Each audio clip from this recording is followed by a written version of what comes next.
What's up, y'all? Welcome back to HRTea. I hope your week was swell. I am super excited for this week. Our guest today is Triss. Triss is a trans woman from France. Bonjour. Bonjour. Is that French? Don't put that in. She's from France. She's got a really awesome story. She's also a musician. We talked about her music a lot. Definitely go give her a follow. Her handles will be in the description below. Go support her music because we need to uplift trans artists. I think it's very important. She's very talented. Triss and I talked a lot about politics in the beginning a lot. How people use children to project their transphobia. We hit it all. We hit all of the good talking points. We talked about gender as a performance, whether that's good or bad. We learned about Triss's coming out story. Yeah, we had a great time. We yapped and yapped and yapped. Yeah, definitely go give Triss a follow. Follow me at HRT Podcast on TikTok and Instagram. Join my Discord. Subscribe to my Patreon. It is only $5 a month. I could really use it. I could really use your support if you want to go support my Patreon. I love doing this, and in order to keep doing this, I need to fund it. So if you would like to give me those funds, $5 a month, bonus content, a lot of bonus content. You can even join as a free member if you want. If you just want a little taste, you can join as a free member. You get to see all my thumbnails ahead of time, other stupid shit that I say on occasion. Yeah, that's always in the description below. Go join my Discord. Follow me on Twitch. I stream every Wednesdays at 7 p.m. Eastern Standard Time. Go check out After Dark. I work really hard on After Dark and would love it if you go check it out. Also, if you want to be on the podcast, take the survey. It's in my link tree. You can find my link tree in all of my social media platforms. Go buy a sticker. They look like this. They're really cool. You're missing out. All right, I'm yapping and I'm fucking sweating my ass off. So I'm going to go. As usual, I love you so much. I hope you enjoyed this episode. Let's go talk to Triss.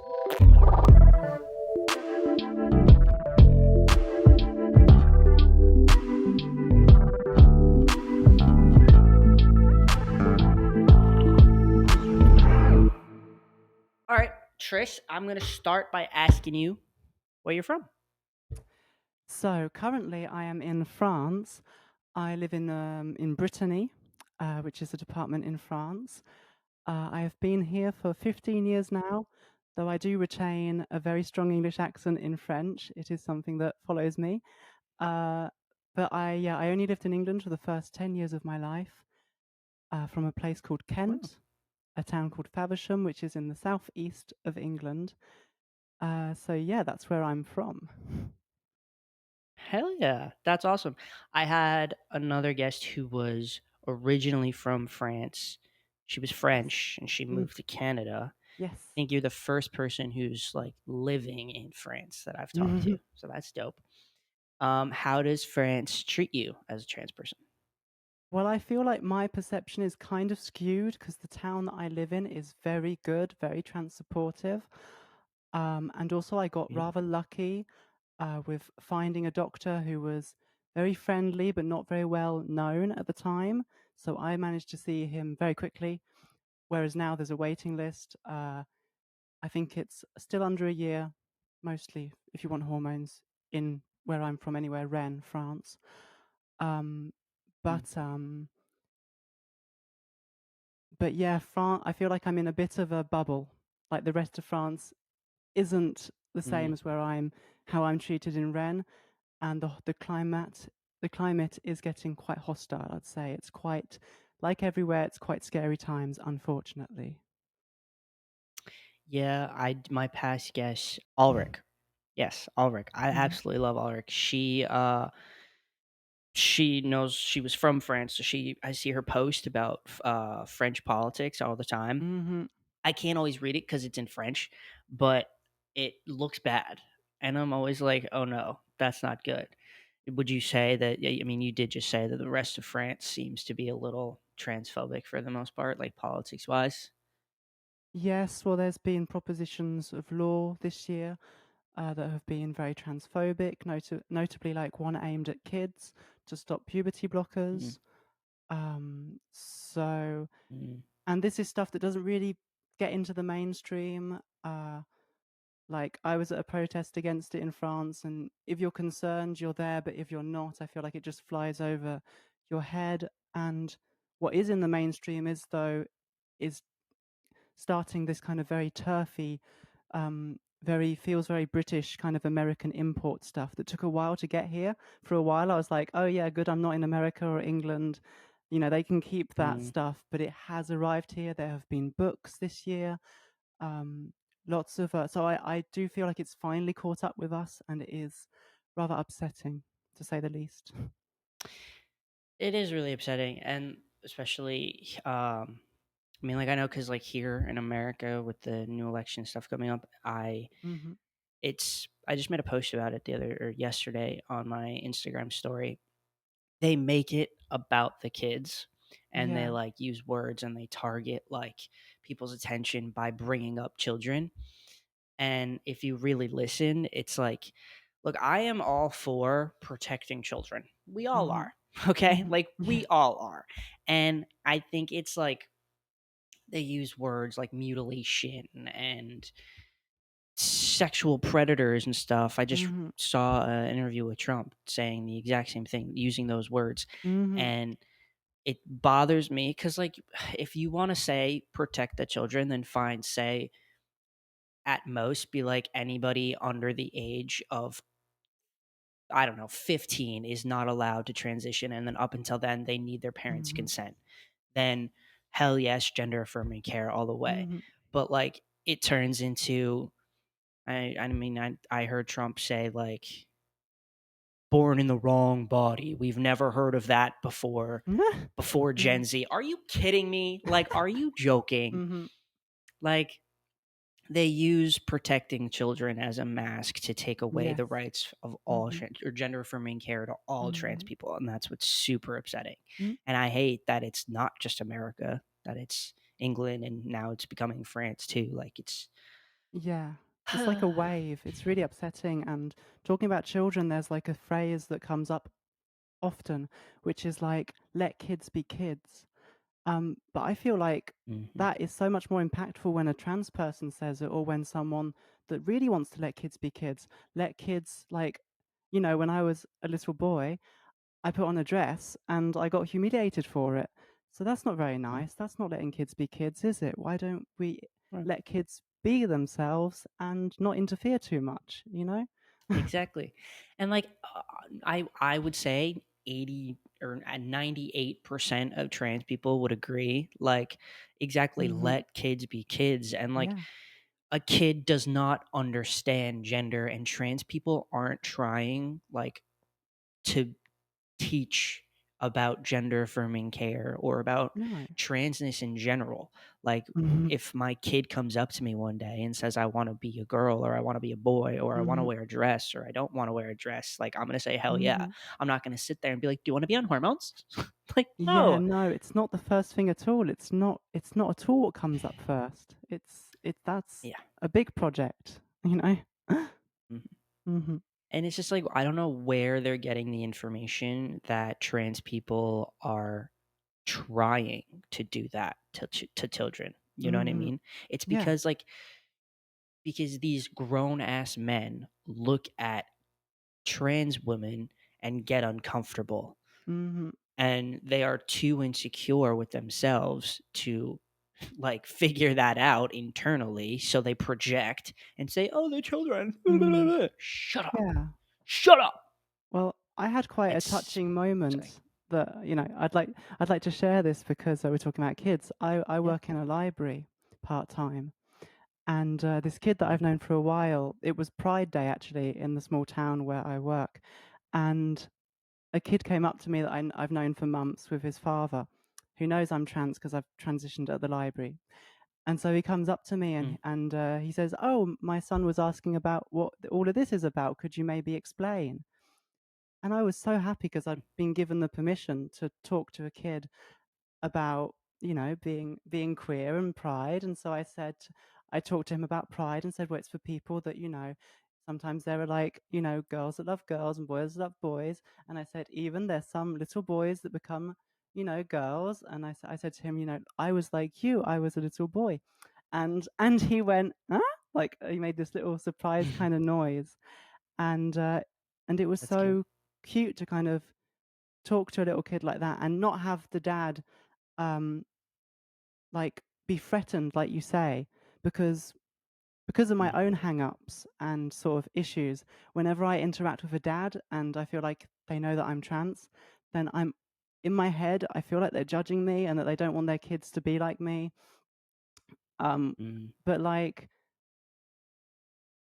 he didn't mind if his kid knew that I existed. So obviously he was very comfortable in the fact that, well, I am who I am and my kid will be who they will be, and them having the knowledge that a trans mhm, person exists is not a big deal, because the fear is if they know mhm. about us, then maybe they'll be like us, and that's not a good thing. Right. Mhm. And that's like so like you're just straight up like not believing your child can have a thought of their own when you Yes. think that way. Mhm. You know what I mean? Like I have a nephew, he's 2 right now, and it is like obviously he's too young to even like speak about gender. He knows like 20 words, but like I see him and I'm like, that's a little boy. Mhm. Nobody taught him to be a boy. You know what I Mhm. mean? It's just what he knows and what he wants. And like, you just see him and he's a little boy. And if that changes Mhm. one day, awesome. But Yeah. like, I I can't see in his future me being trans or him seeing a trans woman and being like, yeah, I like that. You know what I Mhm. mean? Like, does that make sense? Like, it's just like people are gonna be who they want to be, Mhm. and if like we all go through stages where we look at somebody else and we're like, I want to be like them. I want to be like them. That is a Yeah. part of growing up. Yeah. Like, you are subjected to people, and Mhm. you're subjected to people, and you learn from them, Yes. and if you wanna be Mhm. like them, you're gonna be like them. If you don't, you don't. Like, even kids are like, they have their own thoughts and they will turn out fine. You know what I mean? Like, Mhm. when you Mhm. have that mindset of, "Oh, my kid is gonna see that trans person and turn out to be trans," you are not putting enough faith in your kid that they can make decisions for themselves. And yes, they're young and, like, their brain's not fully developed. They can't make big decisions by themselves, but they'll grow Mhm. up, you know what I mean? Like, we all fucking do. I could talk about Mhm. this all goddamn day. But I feel like we probably will get into this It's just later, but like frustrating to me, I don't know. the construction of identity for me is like the expression throwing things at the wall and seeing what sticks. And I am someone that has long been obsessed with loads of different people and have like, there's this clip of David Bowie where he talks about being a collector.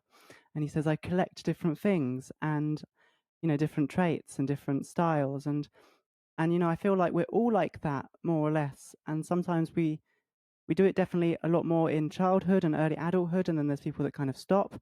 But I feel like that can be a project of a lifetime, and but yeah, but Mhm. gender's a bit more complicated than that. I don't know. You don't just go, oh, I'm going to be a girl for a few days. I don't know. Maybe you Right. do. I don't know. That could be fun.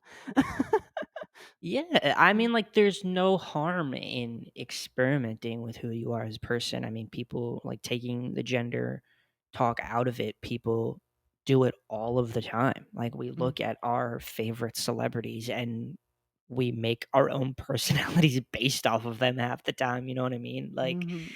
it's it's just when you put gender into it, people get so uncomfortable about it because they're Mhm. just not educated and they're not used to seeing it.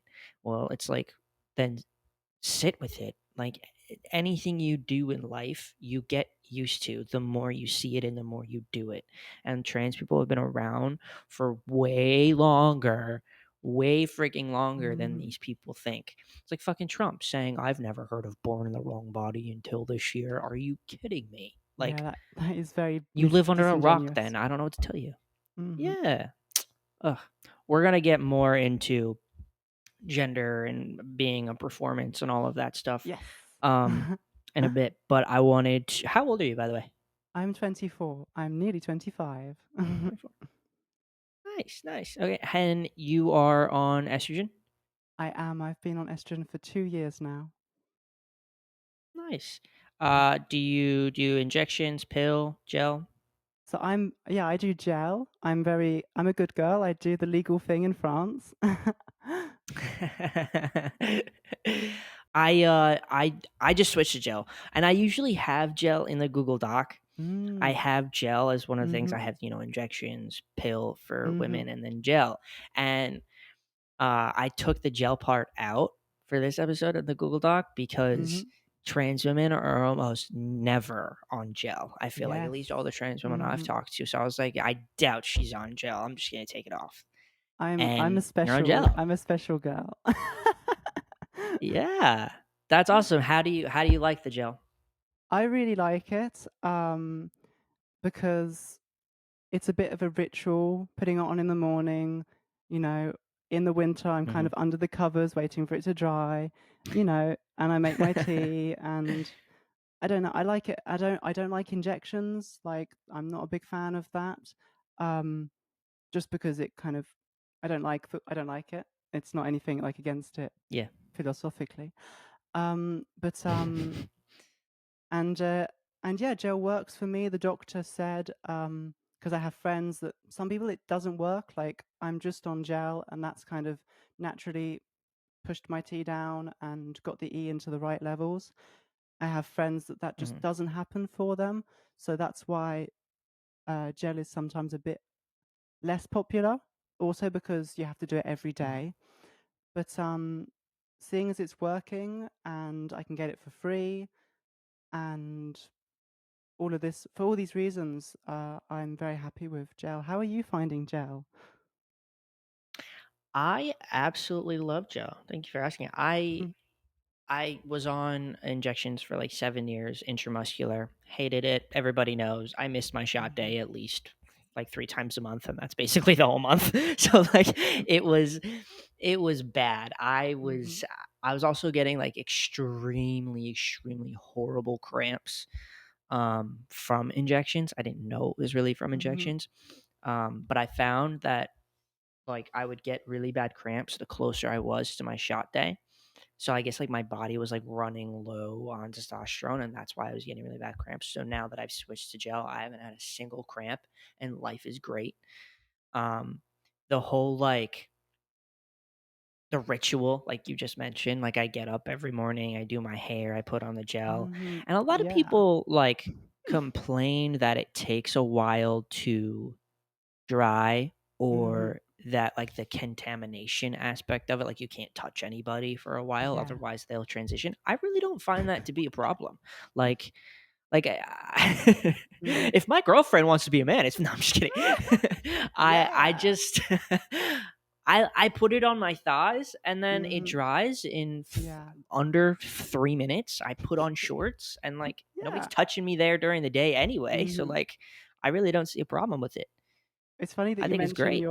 your partner because, like, I used to be with a trans masc person, and I could not approach them. They were like, "Get away from me."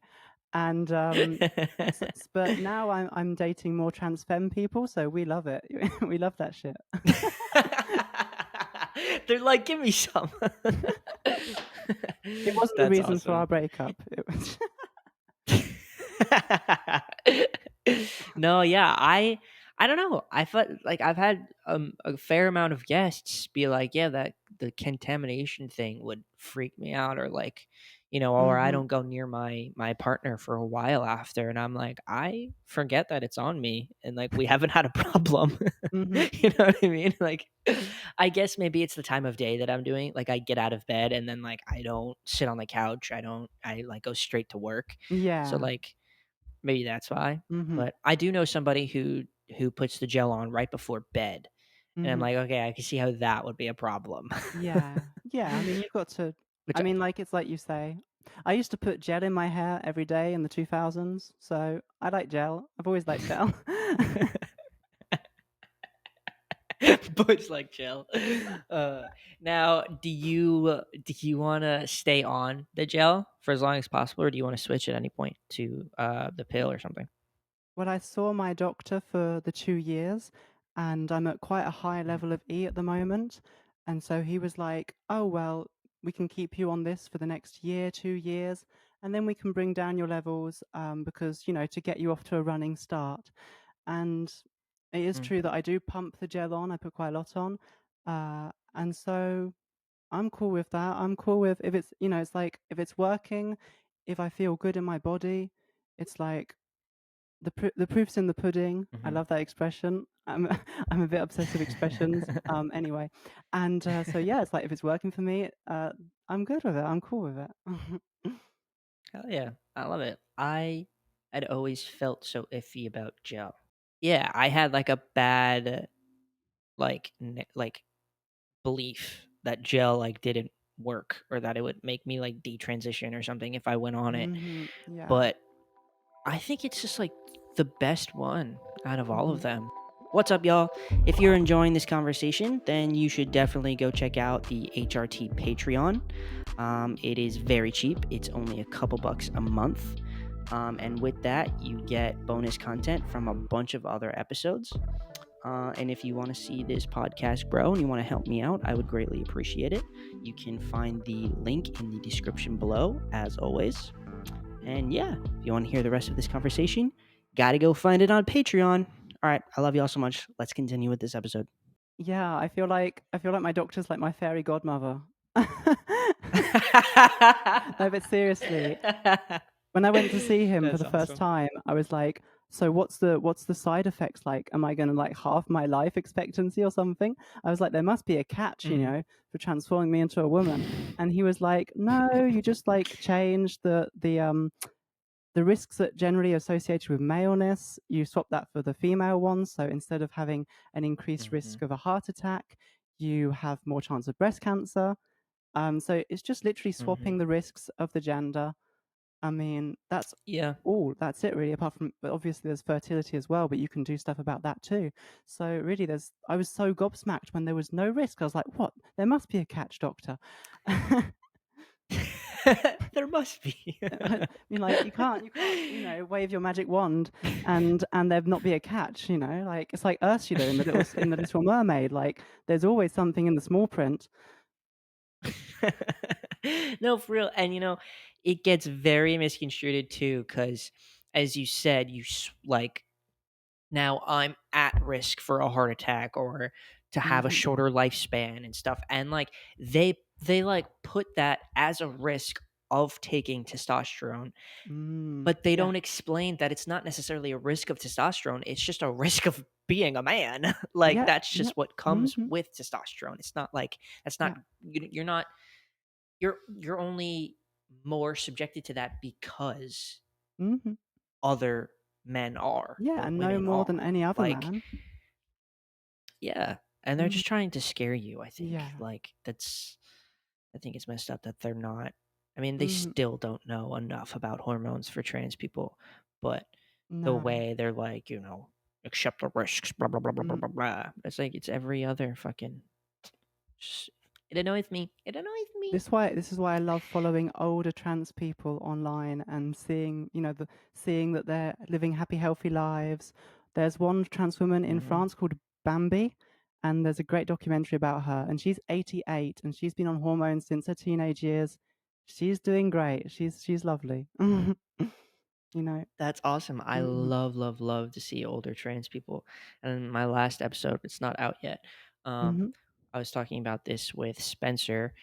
Um, he's in his 60s. He's an older trans guy, and I was like, dude, like, I know people probably tell you this all the time, but like, just thank you for being visible Oh on like yeah. TikTok and Instagram Hmm. because like we don't get to see that enough, like Hmm. at all. And it feels stupid to say that like we don't know that we get to live this long. Like I had Oh no idea yeah. that like trans men got to live that long, and like that's half on me for not like thinking or like getting educated on it enough. But like we don't see it. I see once in a while I see an old trans guy. I never see a trans woman now that I think about it. It's very special. It's very special, those interactions. Yeah. Hmm. Yeah. I think, as a person, trans or not in general, it's hard to picture yourself as an old person or like just Hmm. growing up and like Yeah. doing life, you know what I mean? Like no matter who you are, but especially for trans people because it's like when I was 6, like yes, I knew I wanted to be a boy and whatnot, but like if I was 6 and looked at myself today, I would be like, whoa, like Give yourself a high what five. You'd be like, "Wow, happened? you did it, man. You did it." Yeah, no, like exactly. But I'd Yeah. also be like, Mm. how the fuck? Yeah, yeah. So like Oh god, yeah, I picturing, often think about that. I often think about right? going to see Yeah. my past self and, at different times in my past, they would interact with me differently. Like, if I went to see myself at 11, 12, I would just go, "Damn, you did it. How did you do it?" And if I saw Yeah. myself when I was a bit more in the closet at 15, 16, ignoring it, I would be like look at myself and be like, "Oh, well, that makes sense. I understand that." Just like, yeah, it was always gonna happen, wasn't it? Yeah, that Uh, checks out. No, like dead ass. Yeah. No matter who you are, it's hard to picture yourself as an elder person. And I just think especially for trans people, because mhm, we don't see it for ourselves. Half yeah. of us wanted to kill ourselves. You know what I mean? Like we don't see ourselves past a certain age anyway. Yeah. Like, when I see an older trans person, it just my heart leaps, it fills me with joy. Yeah. Also, especially because they were on hormones and coming out at a time that was even worse than it Yeah, is now, yeah. probably. Mhm, So it's like, damn, you really did it. You mhm, really were out here like alone, probably doing it without all of mhm. this, all of the things you can find on the internet now about it, like with less than half the education that's out there now. Yeah. Well, I I Props to I them. I do have a real soft spot for the old, I call them transsexuals because that's what they called themselves in the '60s and '70s. Um, Mm. like, I've been, watching, Candy Darling films this year. And Jackie Woodlawn, all of these famous transsexuals from the Andy Warhol films, and I'm just fascinated by them, and I do feel this extreme connection with them, um, for personal reasons, because I feel very much in contact with my current trans sisters and brothers and siblings. Um, but my experience has been not easy, and like I can draw parallels with mine and their experience for reasons that we'll probably get into a Yeah. bit later on. Yeah. I was just about to ask you, so you've been on estrogen, you said about 2 years now. Did I get that right? Yes. Yeah, that's it. 2 years. When did you come out as trans? Well, so I have quite a long, and kind of like tumultuous journey with gender, shall we say. And Mhm. there's always been signs and like lots of cross dressing all the time, and living as a girl in my room when I was 12. Uh, but basically, okay, let's do the short version. I wore a dress when I was 3, went to wake up my dad because, like, I was so proud of the way I looked. I was like, I want to show this to my dad.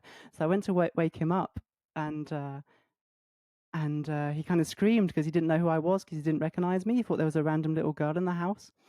And so, like, I understood that, I don't know, I ran away crying and took off the dress. And that became like a funny story. That Mhm. became something that they would tell to, like, kind of make fun of me because, like, aha, Tris didn't know that boys don't wear dresses. Mm. So I learned to do it in secret, and then I did it in secret all my life. And then at 19, I was having New Year's party with a friend, and he showed me an episode from the series Pose. And it's a series about trans women in the 80s and 90s, and it's got real trans women playing the roles for once. And I remember looking at my friend and saying, like, "Wait a minute, they were born little boys." And he went, "Yeah," and I went, "Oh my god, it's possible!" Like, and that cracked my egg, and I was like dancing that night, and I was like, Mm. "Oh, I'm a girl." But then I kind of like lived Mhm. as a girl in my head for the next few weeks, but then didn't know how to transition in France, was still living with my parents. I basically just pushed myself back in the closet and ignored it for a few more years. Then in France, I started dating a non binary person. Uh, and I'd accepted myself as bisexual for quite a few years. Um, so I was already kind of queer. And I was dating this non binary person. And then I kind of sent them a message one day going, like, "Can you catch non binarity?" And they were like, "I don't know." And we'd already been swapping clothes for the past, 6 months and like cross-dressing together. Like, because I came out to them about my Mm, cross-dressing and they were like, "Oh, that's cool. You can do that if it makes you feel good." And it really helped me with like mhm, dysphoria and stuff like that. I didn't even know it was dysphoria, but like especially in bed, I was very dysphoric and they would just give me some mm. clothes and I'd be like, "Oh, cool, I feel better now." Um, so I started realizing that I was trans. Woman seemed too far at the beginning. And so I was just not a man. I was just like, I don't know what I am, but I'm not a man. And I'm not someone that hides things very well. Like when I realize it and stop ignoring it, like I started going home to my parents instantly with makeup on, with like girly clothes on. And when I was asked Mhm, about it, I was like, "Well, I'm in a queer relationship, and this is just what I want to do. I like this." And I thought that it would be okay. I really did because my parents always said to me, "You can be what you like. You can be gay. It's fine." mm. But unfortunately, that was a lot of talk, and they said that because I always had Mm, girlfriends growing up since as long as I can remember. Like I just had girlfriends, and so they said that to me with kind of like this reassurance, like, "Oh, you can be what you like. You can be gay," because I was kind of experimenting with my bisexuality in my teenage years, and they kind of were a bit like, "Oh, this is interesting," but like they said that I think with the confidence that I wasn't gay, like, "Oh yeah, you yeah. can do that," like Mhm, this kind of false veneer of acceptability because especially like my dad considers himself, I think, to be quite a liberal person.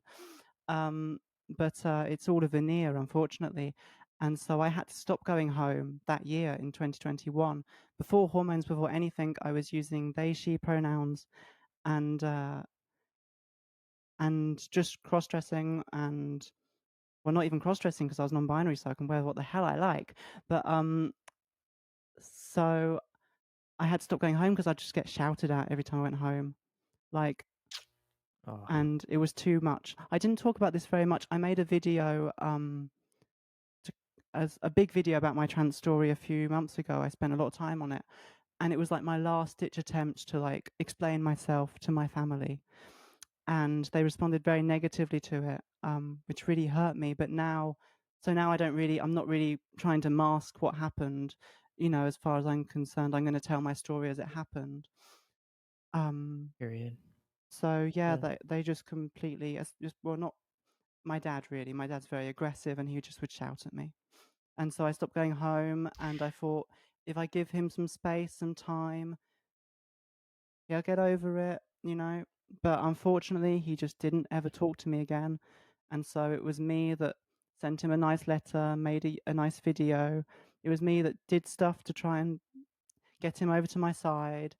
But he, in the end, just told me that I was loved in the past tense and Jesus. go do what you like. Goodbye. That was it. And then he blocked me. So, yeah. Wow. It's a very That's upsetting. first of all, I'm so sorry. That's absolutely horrible. That makes me angry as hell because first of all, I mean, not my place. No offense to your dad, but why have a kid if you plan on blocking them one day if they don't turn out to be exactly who you wanted them to be? I mean, that's Yeah. yeah, It does really upset me because I was very close to my dad. Um, you I know. bet. It's messed up, and I'm sorry you had to go through Mm, that. It hurts me to hear when my guests don't have supportive parents. Um, but it also makes me happy to see that you're still being you with or mhm. without anybody else's Yeah. judgments or opinions. You know what I mean? Like you're doing it anyway. Because at the end of the day, you are your own best friend. You are all that you need. You will find Mhm. people who support you for you. And if they're not blood, who cares? You know what I mean? Yeah. Like chosen families can be so much better than blood family, you know? Yeah. I thought about this and I used to like hear people talking about found family and be kind of jealous because I was like, oh well, I haven't found mine yet. And but it takes time. Go out into your community. I volunteer at the local queer association. I co-host the Groupe de Parole Trans, the trans support group. I've done that for the last 6 months, and it has done That's me the awesome. world of good, to try and be there and take care of people and just find Yeah. those, you know, brothers and sisters. But like, especially for me, sisters has been something very important. I did the first year of my transition with no trans girlfriends. I had like two or three trans mask friends, which was lovely. Like, you guys are great. You rock. You rock. But like, finding sisters, it's been invaluable to me in Yeah. the last year. It's really done me so much good, and I do feel like I finally have some found family members. So be patient. It will happen. Just keep going out there, and you Yeah. can do it. Period. No, I Mhm. absolutely love that. It is it's super super important, especially when you don't have a supportive family at home. And Yeah. I resonated kind of a little bit with what you said. You said, your family, your mom and your dad, especially your dad, like said that it was okay for you to be gay. Mhm. And then, once you came out as gay or showed anything more than gay, it was a Mhm. no go. Like, I remember when I never came out as gay to my mom. Like, we just didn't talk about it. Like, she knew I had girlfriends. Like, I was having sleepovers all the time. Like, she Mhm. knew, but we didn't talk about it because it was uncomfortable. But I knew I had to tell her I was a boy because I was going to do it one way or another. Yeah. And, when I came out, she was like, "Is this about you liking girls? Because I know, we don't need to, like, it's fine." Mhm. And I was like, "Well, yeah, but like, also there's more." And, at the time, she was like, "I love you no matter what. Like, 100%, you're my kid and I love you." But as time went on, it was, "You will never be a boy," like, "You Mhm. have XY, X whatever chromosomes, and Yeah. that'll never change. God Oh. made you this way for a reason." And now my mom is one of my biggest supporters. She's come Oh. around and it's great, and I love her to death. Yeah. That's But great. that year where Mhm. she was telling me that it wasn't possible, but she was okay with me being Mhm. gay, like, it's like, not that not that sexuality and gender are the same thing. They're Mhm. completely different. But if you're fine with me being gay, God made me gay. Like, Yeah. God didn't make me a boy? Like, you know what I mean? Mhm. Like, Mhm. that was always hard for me to understand why she was okay, or why people in general are okay with sexuality stuff, but not gender stuff, even though that they're different. You know what I mean? Because, like, not for nothing, but we wouldn't have pride in all of these things that surround sexuality without trans people, you know? Mhm. I just wish more people knew that. Well, yeah. I mean, like, I always felt like there was a hierarchy. Like, at best, you will be kind of manly and heterosexual. Maybe if you're gay, disappointing, but okay. And then trans, like, not even on the table. Like, we're not even going to go there. And because just I think Yeah. that it was something that my parents never really thought about um, when they were having kids. And like, I do want to make a bit of an exception for my mom because she did always try and be there for me. She tried her best, but my dad is very, very domineering and very, very tyrannical in a way, and so his word is law in the house. So yeah, I mean, Mhm. like, but the thing is, there, it's funny. Lots of people say as well, like, "Oh, why can't you just be a feminine man?" Or something like that, or a masculine girl. Yep. But the thing is, like, That's exactly what my dad said to me. when I was a feminine boy, you didn't like that either. Like, nobody liked that. I had to really Mhm. stop myself because naturally I was feminine. My dad would make comments and say, "Don't walk like that, don't move like that." I think, anyway, I have these vague memories of like feeling very judged. And also at school, Mm. you get called names. And so you learn to not move in a certain way. You learn to, mask certain things, especially with femininity, which I think we're going to get into later. But Mhm. yeah, it's like they couldn't even accept. a feminine boy, so how are they going to accept a trans woman? It's yeah. Hmm. It's like there's a hill and then there's Mount Everest, isn't there? Right. Right. Being trans is Mount Everest. Yeah. Yeah, but it's cool. Oh, of course. I I'll love climb I that love mountain all being day. Are you trans. kidding? It's one of my favorite things in the world. Yeah, it's the part of myself that I'm most proud of, even though it's also the part that has made my life the hardest, probably, Mm, which is, I yeah. think, is saying a lot. So I was watching the series the other day, Yeah. and there was this beautiful quote that this queer character said in it, who's like, she's gay, and this girl is kind of using her. She knows that she's in love with her, so she uses her to get stuff from her. And at one point, she cracks and she shouts at the girl that she loves, and she says, like, sometimes when you look at me, I don't know if it's the greatest gift or the worst punishment. And that's Ooh. exactly what it feels like sometimes to be trans or to be queer. Like it is simultaneously Hmm. the greatest gift and the worst punishment. There you go. Hmm. I've talked about that many times, how like most trans people, when they first come out and they're first dealing with everything we all deal with in the beginning, I feel like most of us see it as a curse. Like, Mhm. oh, Oh why did I yeah. have to be this way? Why am I Mm. like this? It makes my life so hard. And then as you grow and you learn to love yourself, you realize that you wouldn't trade it for the world. You know what I mean? Like, Hmm. Well, yeah, because you had to fight to be this way. You had to get over all yeah. the hurdles of, like, I used to go to bed being like, why? Why am I like this? Why am I like this? I'd give anything to not be like this. And so when you get over that, when you Mm. get over all of the societal pressure, all of the family rejection, all everything, when you finally get over, we're talking about Everest here. When you finally get to the top, well, you're going to be proud that you climbed the mountain and you got to the top, and it's going to be very precious to you that you Yeah. did that, despite everyone saying that you couldn't. The light is back on. Woo! I'm just gonna have to keep turning it back on every time it Yeah. turns off. I apologize. Um, the fuck was I saying before my light turned off before? I think you were going to mention my daddy Oh, dearest again, as my I daddy like to, dearest. as I like to call him.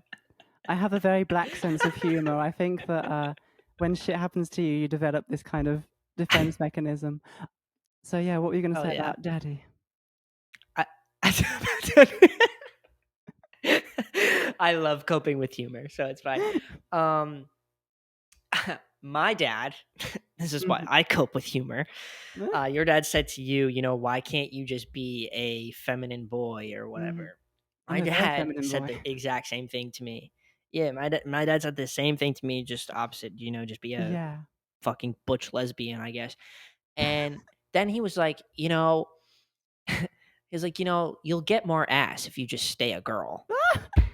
Oh my god. What does he know? I was like, Like I haven't dead got ass. I was like since I've been a girl, I've never got more ass. So right. I was like, first of all, this is not about getting ass. You think I want to be a dude because I want women? Like, are you fucking kidding imagine if me? it Like, was, that would be how amazing. small?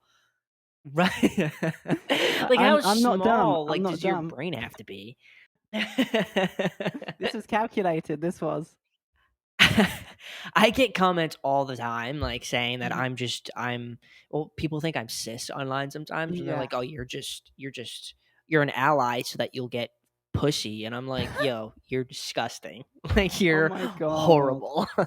You don't need to do any of that to get, laid. It's really not that complicated. If you're not getting laid, Right. maybe it's because of your shitty opinions.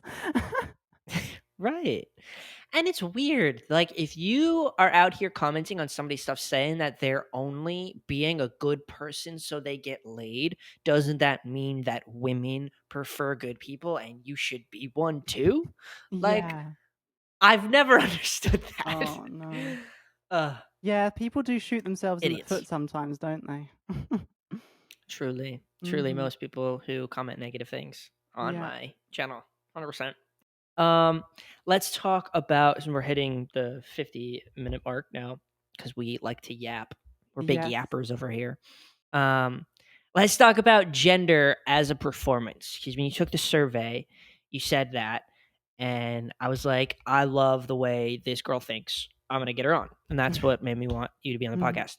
Um, so you did say that people view gender as a performance. Could you maybe like elaborate on that a little bit for my small brain to comprehend?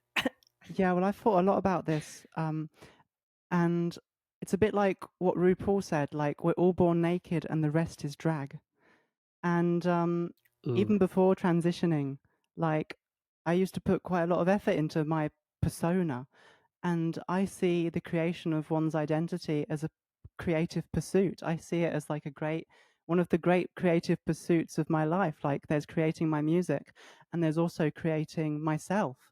And like some people will say, well, it's inauthentic, because you change all the time, you change styles and you change how you speak and you know and it's like if I wore a t-shirt and jeans for the rest of my life, would I be any more authentic? That's a creative choice as well. If I do that every day for the rest of my life and I decide to be down to earth and authentic, that's a creative choice as well, even if you don't realize it is. Mhm. So, like, for me, everything is performance, everything is authentic. You are what you do. Maybe that's a bit Mhm. radical. I don't Uh, know. no, I 100% agree. I think, when you hear the words gender is a performance at first, you Hmm. think, oh, like that doesn't sound like a good thing. That sounds Mm, like, you're faking your gender or you don't yeah. really mean it. But like I wrote down like is it so bad if you're performing all the time? Isn't anyone always fucking performing? All we're doing is performing all the Hmm. time. I get up here and I perform for everybody all of the time. Like Hmm. it's all I do and it's all everybody else does. All the world is a stage. you know? Yeah. And we are No, all yeah, performers. 100%. And Yep. I mean, like, it is funny, isn't it? How yeah, when somebody is trans and not just a gender non-conforming man, for example. Like I'm very into lots of the queer people from the past, and like I'm quite into Boy George. And I don't know if you know who Boy George is. He's like a I know very the name. very genderqueer pop star from the 1980s, English, but he is a boy, Mhm. he is a man, but he was very androgynous, would play with gender a lot, and he caused a big stir at the time, but there were a lot of genderqueer artists in the public eye at that time in England, and it's funny that my dad loves these people. Like he really finds them interesting. He thinks they look good and that they're interesting and different. Uh, Mm. but he doesn't understand that they're playing with gender as much as anyone else in a way, Just, Yep. Yeah. it's just I've got the pronouns maybe and the hormones on, extra, but what's the difference between me and Boy George? I don't know. Like, yeah, in the way, like, they or he, like, experiments with his gender, it's the same way, like, modern day celebrities do, like Harry Styles or, Yeah. Lil Nas. And I could be a man. I could be a man and present myself exactly like this. In fact, I would find that really badass. But I'm not. Yeah. I am a trans woman. But I love all this Mhm. I love gender fuckery. I am a massive supporter of people who fuck with gender. Period. No, me Mhm, too. And hello. Um, it seems to me that when it's about femininity, it's people see it worse than they do, yes.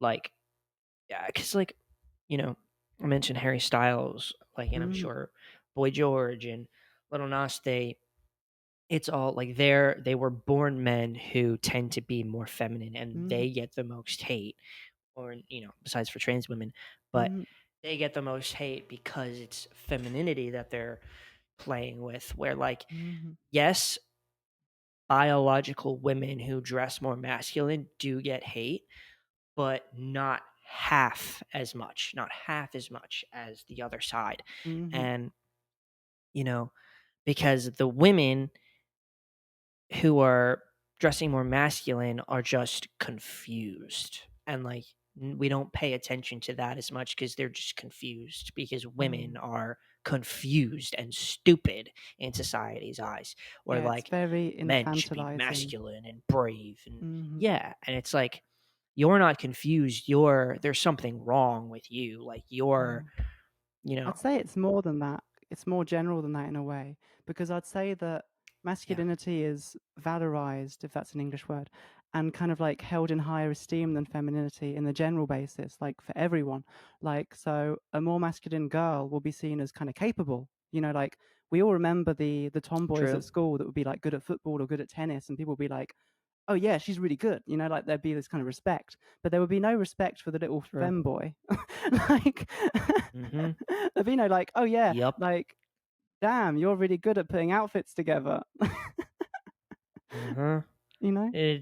Mm, It's and we once we like I don't know. It's hard because there's so much that's underneath transphobia and mm-hmm. homophobia and sexism and like there's just so much that's underneath all of those things. Like we can't fix the transphobia in the world until we fix the sexism. You know what I Yeah, mean? And then you think, how do you fix sexism?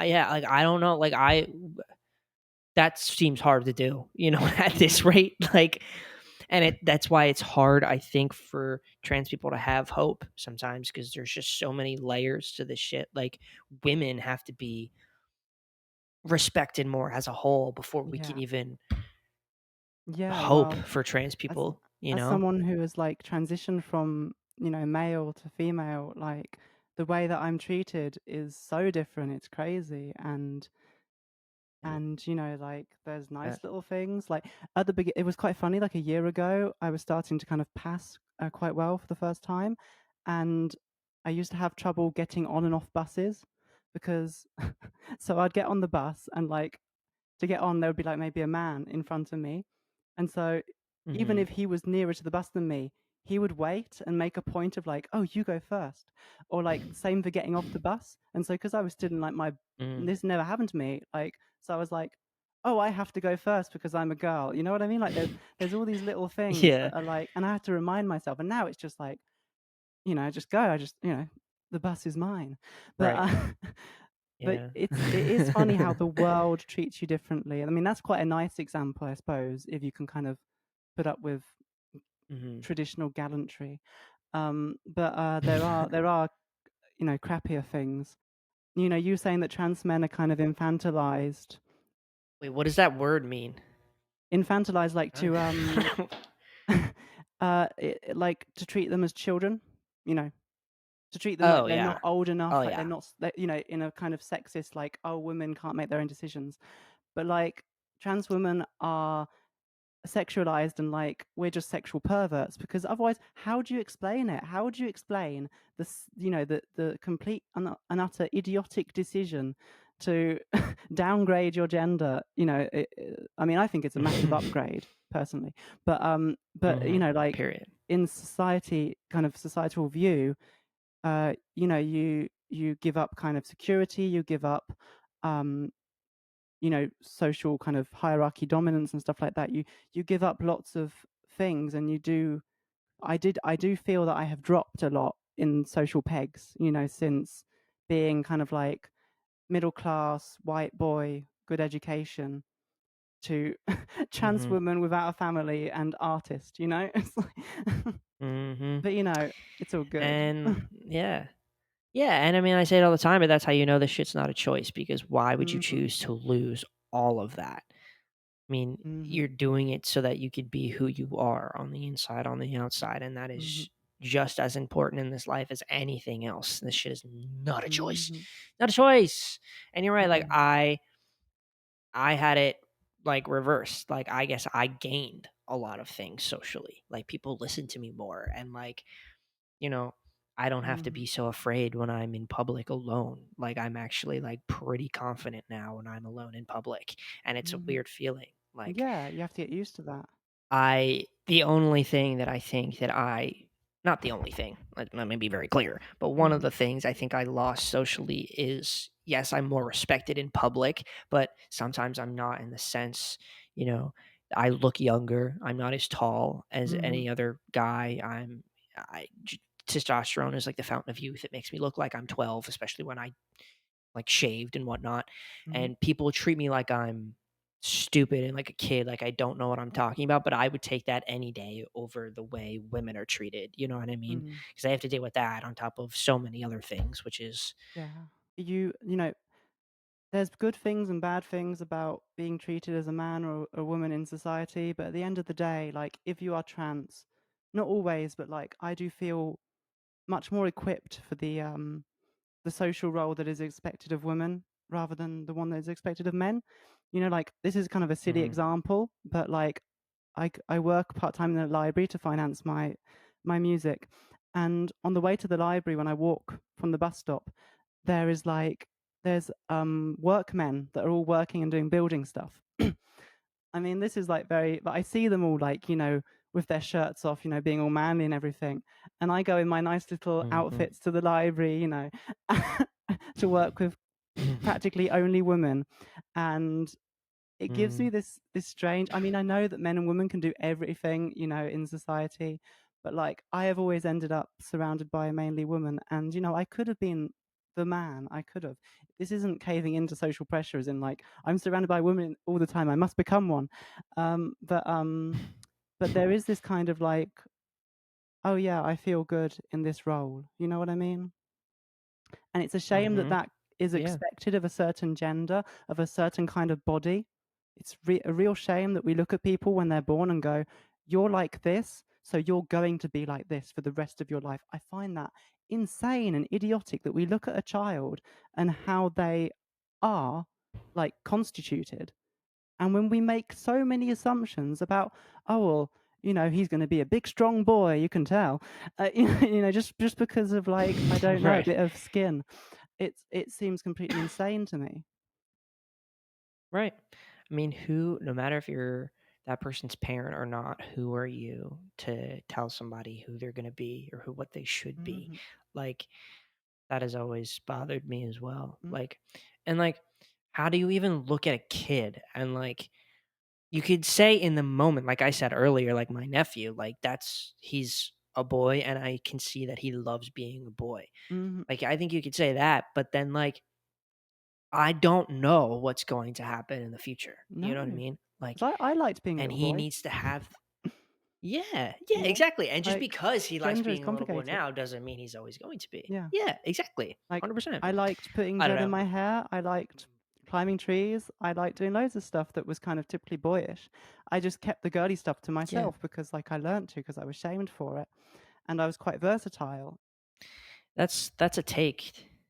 It's a take that, like, being trans doesn't mean you have to hate your biological gender either, No, you know? no. Well, like, my body's fine. It's like I often think that, like, if I was a bird, this is a bit of a strange way to think about it, but I love birds, and like I often think that if I was a bird, I would be a male bird because they're often the ones with like the large plumage, and they're often the artists that like there's this one bird that literally works for months on their art, and they make this lovely home like, and it has different colors depending on the personality of the bird, and it's all just to attract a female. Like they spend months and they make it all different colors just to attract a female, and they're beautiful and artists, and you know, they've often got the most extravagant dress sense, the male birds as well. So I often feel like if I was a bird, like I'd be more suited to being a man bird. But because of the society we live Hell in, yeah. I feel like a girl because that's what suits me best, you know. That's I absolutely fucking love that. I think that's awesome, and, you know, I even though female birds are the ones that look more masculine, Mhm.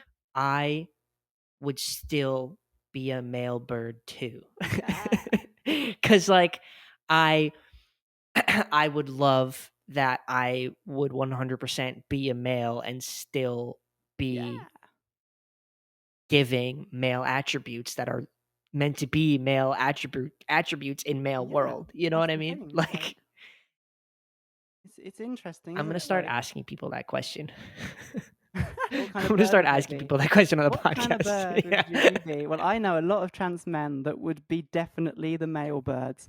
Wow, I love it when Right. trans men transition and then become the most flamboyant gays you've ever imagined. It's quite disappointing That's sometimes. funny as fuck. As someone that loves, you know, like I find gay men, not they're not always gay, but I find very feminine and like flamboyant men very attractive, and Mhm, including trans men. And so yeah, mhm. it's a bit disappointing sometimes when they do all turn out to be for the other team. Oh, yeah, no, that's completely fair. Me too, Yeah, I'm sometimes. like, why did I transition? What was the point? What was it all for? Um, just let me ask you about your music a little bit before we go. Yes. So, I've seen I've seen you on Instagram and TikTok, I think. Do you have a TikTok? Yes. I do, yeah. Yeah, okay. I've seen you on Instagram and TikTok. You're very talented. I love what you do. So tell me about music a little bit. When did you start making music? So I got a drum set for my 3rd birthday, and I'd make wake my parents up with it every day. Uh, and so eventually Mhm. I got kind of frustrated because I wanted to write songs, and that's a bit difficult with only percussive elements. And so I asked for a guitar to make melodies, and so I got that when I was 5. And ever since, I've been just kind of like making up little tunes. I used to go around saying, I'm I hinging a love that. hong, which is like my way of saying I'm making up a song. Hinging a hong. What's Tris doing? Oh, she's That's making a cute. song. She's hinging a hong. And so that's what I do. I'm just in my bedroom. I've got this home studio set up with loads of instruments. It's a studio in a studio. I live in a Hell tiny yeah. little flat in France, and I make my weird bedroom pop, synth pop, and folk melodies, and that's what I do. Wow. And you do it all yourself? I do. I collaborate with, like, I have this good friend that does great backing singing for me. She's got a lovely voice. I've recorded some of her own Nice. original songs too, and I sometimes play as a guitarist for her if she does live stuff. But yeah, Mhm. I record it myself. I mix it myself. I've recently released a song called La Sirène à la queue rose, which is Ooh. um, a synth pop song. It's in French, and there was a whole video that me and a team of people made where I am in drag for the first time. I am a mermaid in drag. I have like white eyes and a whole costume of a mermaid, and I'm very happy with the way it turned out. I find it very beautiful, and my music is very queer, and that song particularly is an Mhm. allegory of a young mermaid who tells her human lover that she is a mermaid because he didn't know, and he takes it rather badly and runs away without saying a word. But she doesn't mind. She just continues singing, and is surrounded by loads of other beautiful people anyway. So she gets on with it. There you go. Yeah. Period. I love that. Did you put that on your Instagram? I did. Yes, I've That done. outfit? Not. Or Oh yeah, yeah. yeah. There's some photos on it. Yeah, there's some photos of it. Yeah, I saw that. It was really cool. I was very intrigued. Um, I was gonna ask you what your biggest, like, musical influences have been, like, on your own music as a trans woman. Okay. Well, um, like quite varied, but I was obsessed with Bob Dylan when I was like in my teens, and like Bob Dylan's someone that's been very important to me because he changes a lot physically and even his voice and the way he dresses. And so when I was younger, I was very into his folk era where he did protest songs, and I was like, that's real music. And I didn't like his electric stuff because I don't know, I was a bit of a folk purist at that time. I listened to only folk. So, yes, Dylan was very important to me because he was alienated, and I was alienated, and I just really resonated with him. And but now, who else do I love? I'm very much an old school kind of girl. Like I love Lou Reed. Um, I love Joni Mitchell. I love Jarvis Cocker from Pulp, who was just there. um, Period. I love Françoise Hardy, who is there with Bob Dylan, actually. She's great. She passed away recently. Nice. French singers, Mm, I love, yeah, 60s and 70s French singers. I mean, if we're going to talk more modern trans creators, I love Sophie. I love Arca, who's very experimental. I love Bjork. mhm. She's incredible, isn't she? Um, that's more like synthetic. So like my influences and do range quite a lot. I'm obsessed with the Smiths as well. They've been very important to me as a queer person. I was just gonna say it's hard to sum up. Like, as a musician, it's hard to like say how important certain musicians Yeah. are for me. No, yeah, I bet. I think I ask because I think it's super important to, like, I mean, when I think about it, I can't think of too many trans musicians. Hmm. Maybe a couple I can think of, like modern day at least. Like I Yeah. can't think of too many. And so I think it's super, super important. I do this thing trans song of the week Hmm. every almost every episode. Yeah. And I do it because I just like even if there's a song out there where the artist isn't trans, but like most of the time I do like it when the artist is trans because it's Hmm. important to bring up trans artists because there's not a lot and there's not a lot of representation for transes in the music scene. Well, like one of your questions that you put in the sheet, which I found very interesting, was like you asked about if there were any difficulties with, being trans or in the music industry.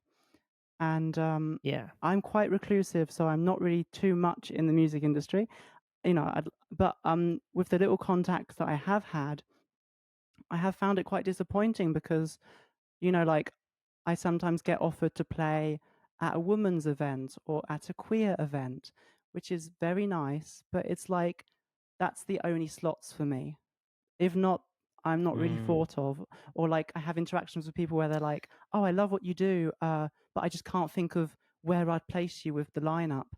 And like, no offense, but the lineup is often like very testosterone fueled. Like you go to a music night and it's just men everywhere. It is very uh, intoxicating, and it's like, oh well, so you can put them all together in an evening, but if you want to have mhm. a queer or women's night, that's the place for us, the queers and the women.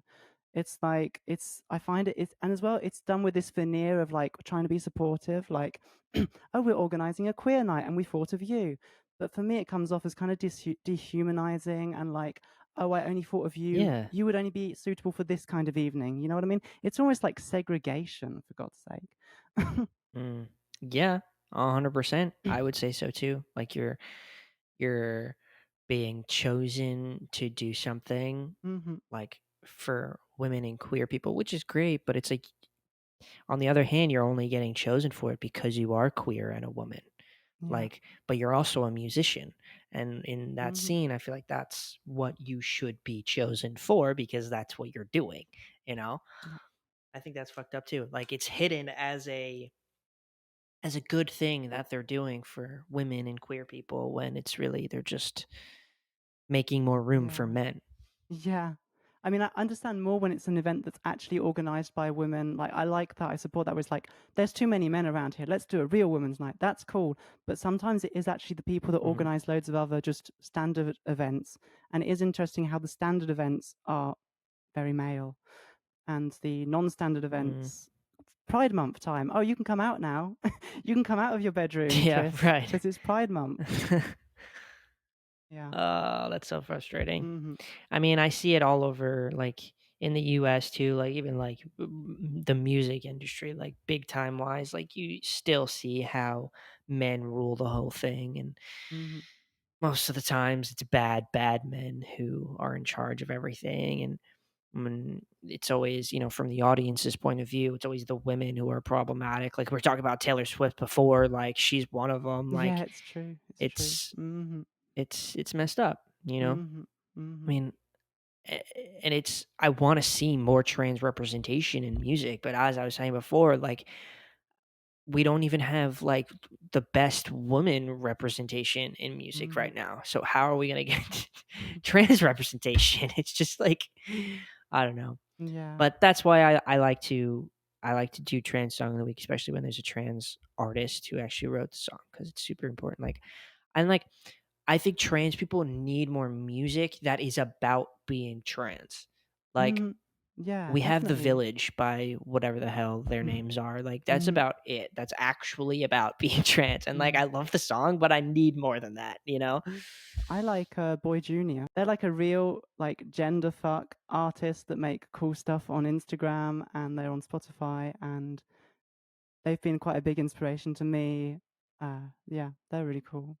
Do you write music? Like you said before, the mermaid and stuff, it sounded like transcoded as hell, and Yes. I love that. Do you Mhm. like normally write music that has to do with your transition? I mean, I do admit that my music tends to be very queer, um, especially since Mm, discovering that I'm very queer, because it takes up a big part of my life. It inspires me, and I'm working on an album at the moment. I've released like 5 singles in the period. last year, and they're all very queer. Um, and yeah, so go check them out. I can be the trans artist of the week. Go and check out my stuff. Yeah. I was lining you up for that. I love that you took the bait. I would like to mention one song though, by someone, if I Yeah, may. The song that's been like very important to please. me. So it's a song by Lou Reed, and Lou Reed famously wrote often about trans women and queerness because he was a queer person, and he had a Mhm, rather serious relationship with a trans woman in the 70s, and he dedicated this whole album to her called Coney Island. And it's the song that's been really important to me is a song called Coney Island Baby, which closes off the album. And he talks about how ever since being young, he wanted to play football for the coach. Even though he was small and scrawny and people said he couldn't do it, he just wants to play football for the coach. And that really resonates with me because like growing up, I just wanted my dad's validation. I wanted to play football for the mm, coach. And I constructed myself into something that was very palatable for him. By the time I was 15, I was doing judo, I was doing musculation, I was writing songs that he liked. He loves folk music. He's been a very big impact on my musical uh, inspirations. And so, like, I was mhm. succeeding at playing football for the coach, and but it was killing me inside, and I didn't know why. And anyway, he Yeah, talks about in the song how it's all about accepting himself as queer and how the transformative power of love is also redemptive power. The power of love will see you through, and he's accepted that he's queer, and he's accepted that he's in love with this trans woman, and he doesn't care. He's not playing football for the coach anymore. He is soaring above that thanks to the redemptive, forceful power of love. And I find that message very beautiful. And at the end of the song, he says, I want to dedicate this song to Lou and Rachel, which is the person that he was in love with. And just sometimes, mhm. like when you're a trans person and you've lost your family and you're single, you can feel quite unlovable. And sometimes I like to put that album on that has lots of love songs written by a man, a queer man, for his trans girlfriend. And I like to feel that we are loved and that somebody can love us enough to make a whole goddamn beautiful album about us. And so that's been a very important song to me. That is absolutely beautiful. I favorite train song of the week yet. Like that's I think that's so important too. Like, oh fuck, I love music. God, I love music so much. Like Mhm, the way somebody can just write that and mhm. like just put it out and then just like make everybody cry is just like beyond me in the It's way that it makes you feel like mhm. I haven't even heard that song yet. I'm like about to cry. Like, are you kidding? Are you kidding? Yeah, like, well, damn. go check it out. And like we're talking about problematic I shall. musicians. Lou Reed is definitely a problematic musician. Um, Fucked up guy, but made some beautiful art. And at that time in his life, Jeez. was very proud of being queer, which didn't last. Oh, that. Unfortunately, this is Mm, a cycle that seems to have happened a lot in the past with people that were proudly queer, but then kind of go back in the closet. But at that tea. time, the redemptive power of love was fueling his unapologetic queerness, and I love that. I love that too. That will be in the description below for anybody who wants to check that song out. I suggest that you do. Let me know if anybody wants me to make a playlist on Spotify of all the trans songs of the weeks that we've had so far. I would love to do it if y'all are interested in that. Um, Tris, where can people follow you and listen to your music? So I'm on Instagram and TikTok at Tris Makes Music. I believe you can put that into YouTube as well. If not, you can just go on my link tree. I'm on every streaming service, so Spotify, Deezer, everything. Um, there you go. That's where you can find me. Period. All of those will be on screen and in the description below. Please, please, please go give Trish a follow. This was a great episode. I love the way the conversation just flowed. Honestly, like we had some great freaking conversations that I haven't had yet with any other guests. So thank you so much for being on. Thank you. Oh, and make sure you go follow me as well on TikTok and Instagram at HRT Podcast. Subscribe to my Patreon. There will 100% be bonus content from this episode on my Patreon, so you will be missing out if you were not subscribed. It's only $5. If you guys want to support my podcast, that would be great.